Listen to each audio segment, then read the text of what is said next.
ನಮಸ್ಕಾರ ವೀಕ್ಷಕರೇ, ನಾನು ನಿಮ್ಮ PH ನಾಯ್ಕೋಡಿ.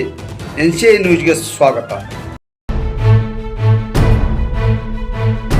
ಯಡ್ರಾಮಿ ತಾಲೂಕಿನ ಬಳಬಟ್ಟಿ ಗ್ರಾಮದಲ್ಲಿ ಕುಡಿಯುವ ನೀರಿಗಾಗಿ ಮಹಿಳೆಯರ ಪರದಾಟ. ಪಂಚಾಯತ್ ಕಚೇರಿಯಲ್ಲಿ ಧರಣಿ. ಯಡ್ರಾಮಿ ತಾಲೂಕಿನ ಬಳಬಟ್ಟಿ ಗ್ರಾಮದಲ್ಲಿ ಕುಡಿಯುವ ನೀರಿನ ತೀವ್ರ ಸಮಸ್ಯೆ ಉಂಟಾಗಿದ್ದು, ವಾರ್ಡ್ ನಂಬರ್ 1ರ ಮಹಿಳೆಯರು ಗ್ರಾಮ ಪಂಚಾಯತ್ ಕಚೇರಿಗೆ ತೆರಳಿ ಆಕ್ರೋಶ ವ್ಯಕ್ತಪಡಿಸಿ ಧರಣಿ ನಡೆಸಿದರು. ಗ್ರಾಮದಲ್ಲಿ ಹಲವು ದಿನಗಳಿಂದ ನೀರಿನ ಸಮಸ್ಯೆ ಮುಂದುವರೆದಿದ್ದರೂ ಅಧಿಕಾರಿಗಳಿಗೆ ಅನೇಕ ಬಾರಿ ಮನವಿ ಮಾಡಿದರೂ ಯಾವುದೇ ಸ್ಪಂದನೆ ಸಿಗಲಿಲ್ಲ ಎಂದು ಮಹಿಳೆಯರು ಆರೋಪಿಸಿದರು. ಜಲಜೀವನ್ ಮಿಷನ್ ಯೋಜನೆಯಡಿ ಅಳವಡಿಸಿದ ಪೈಪ್ಲೈನ್ ಮತ್ತು ನಲ್ಲಿಗಳು ಕಳಪೆ ಮಟ್ಟದಲ್ಲಿದ್ದು ಸರಿಯಾಗಿ ಪರಿಶೀಲನೆ ಮಾಡದೆ ಅವುಗಳನ್ನು ಬಳಸಲು ಒಪ್ಪಿಗೆ ನೀಡಲಾಗಿದೆ ಎಂದು ಪಂಚಾಯತ್ ಅಭಿವೃದ್ಧಿ ಅಧಿಕಾರಿಗಳ ವಿರುದ್ಧ ಆಕ್ರೋಶ ವ್ಯಕ್ತಪಡಿಸಿದರು.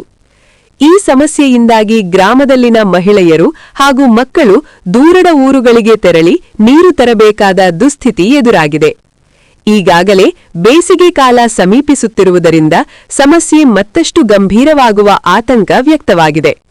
ತಕ್ಷಣ ಸಂಬಂಧಪಟ್ಟ ಅಧಿಕಾರಿಗಳು ಸಮಸ್ಯೆಯನ್ನು ಗಂಭೀರವಾಗಿ ಪರಿಗಣಿಸಿ ಶಾಶ್ವತ ಪರಿಹಾರ ಒದಗಿಸಬೇಕು ಎಂದು ಗ್ರಾಮಸ್ಥರು ಒತ್ತಾಯಿಸಿದರು.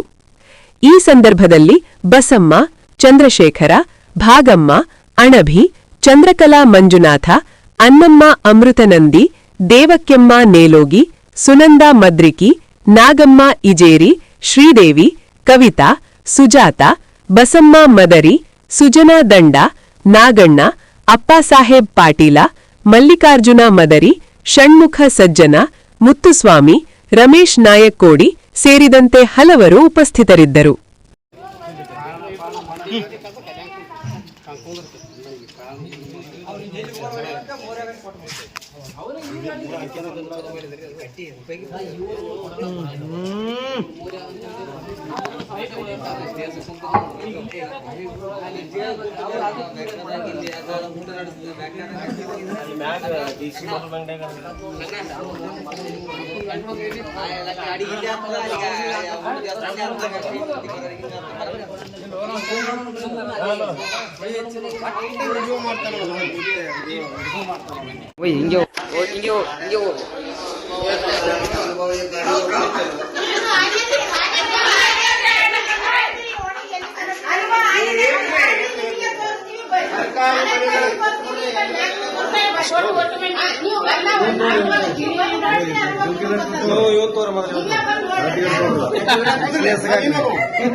ಪಂಚಾಯತಿಂದ ನೋಡ್ರಿ ಎಷ್ಟು ಶೌಚಾಲಯ ಕಟ್ಸಾಕ ಒಬ್ಬರಿಗೆ ಅಲೌಟ್ ಮಾಡೈತ್ರಿ, ವರ್ಕೌಟ್ ಆಗೈತಿ. ಆ ಶೌಚಾಲಯ ಕಟ್ಸೋದು